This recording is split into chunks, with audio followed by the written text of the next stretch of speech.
How I started my entrepreneurial journey was really started when I was very, very young. As soon as I started walking almost, I was in various family businesses. So my grandfather had a very small shop where he repaired watches. He was a watchmaker.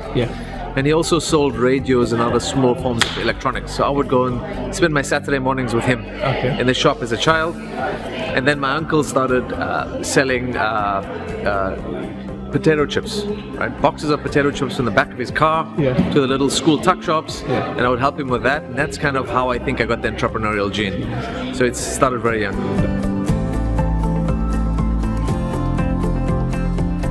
Entrepreneurial vision has evolved dramatically, right? Since my brother and I started our company 12 years ago to where it is today. So when we started, it was all about building a successful business, right? It was about the output from the business instead of the inputs that we were going to put into the business and into our customers and the communities we serve. And that's changed dramatically. So initially, we just wanted to earn some sort of economic return, whereas now it's all about how can we use our business acumen and use some of the amazing technologies that are being built out into the world to benefit the communities that we operate in, right? I understand. And that's really the vision for us, is how do we leverage technology to benefit people at the base of the pyramid in Africa and parts of Asia that we serve. And of course, there's an economic element to it. There's a return on capital and profitability, but the primary driver for us is how can we positively impact these communities. I take every opportunity to learn from people, and I've had the benefit of learning from some really incredible people. Starting out initially at my career working at a bank, there were some incredible traders. One of whom you met today. He was here, and he's been following my career for some time.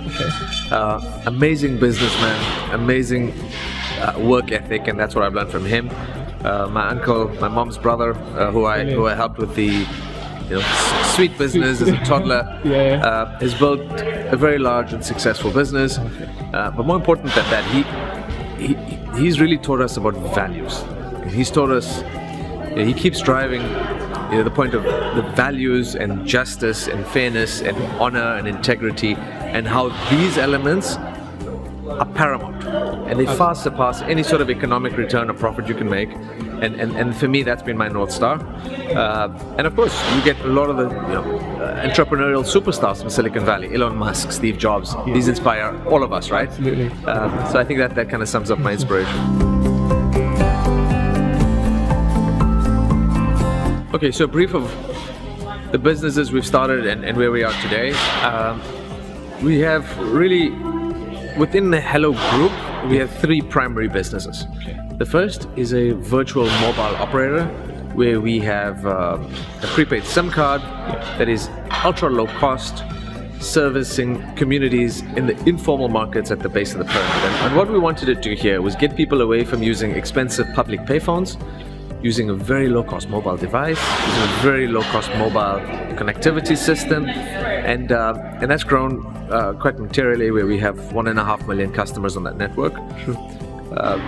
The second business we started was built on top of the previous one. So with our telecom business, we realized that a lot of the distribution that happens in the telco industry in Africa has massively skewed incentives. So the large distributors at the top would earn the vast majority of the income, but the low income street vendors and what we call spaza shops in South Africa, little low-income merchants, earned did most of the work but earned very little economic return. We built a business model around technology to flip those economics. And that business today has about 40,000 distributors through whom we distribute telecom products, and the vast majority of the revenue gets kept by the street vendors. Okay, and that's been a great business. And the third one is Hello Pesa, which is our cross-border money transfer company. It's 2 years old. It's growing extremely well, and it's serving hundreds of thousands of customers already.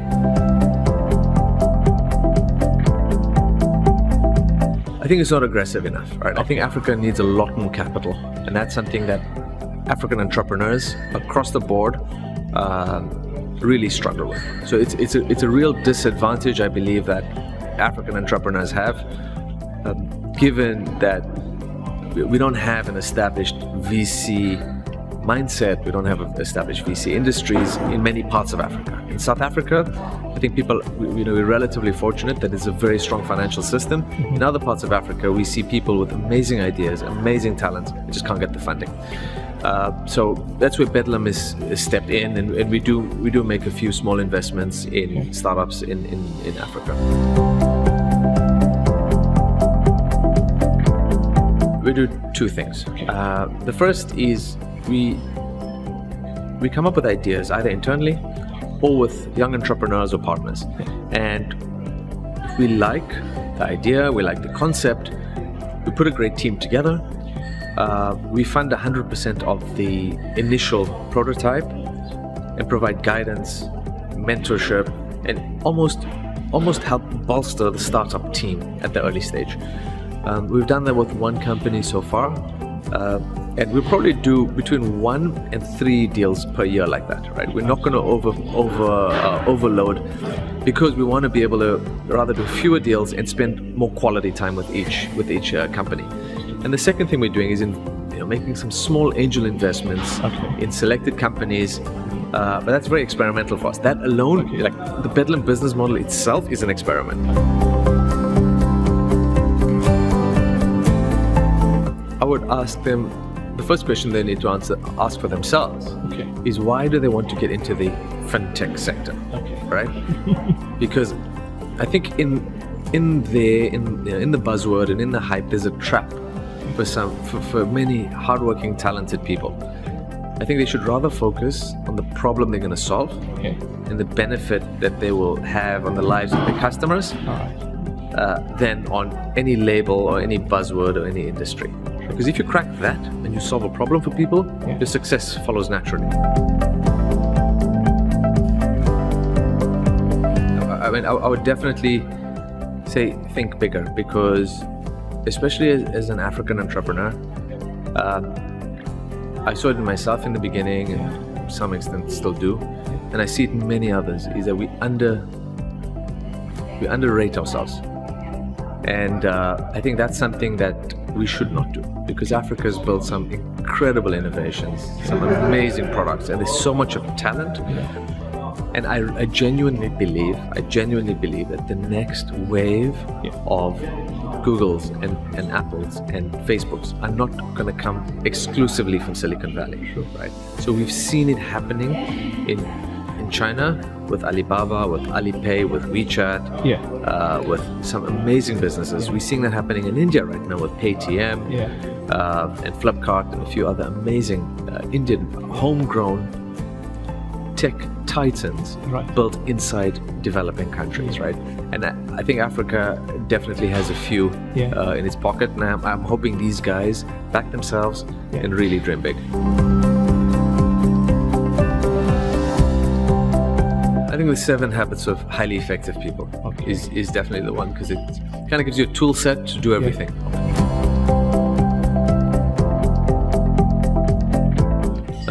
In 5 years, I'll still be doing what I'm doing, without a doubt. As long as I'm living, I'm working. In terms of our companies, I'm very hopeful that we will be able to have a dramatically positive impact on the lives of hundreds of millions of people within the next 5 years. It's a very ambitious goal, given that we're probably 1% of the way there. Yeah. But impossible is nothing, right?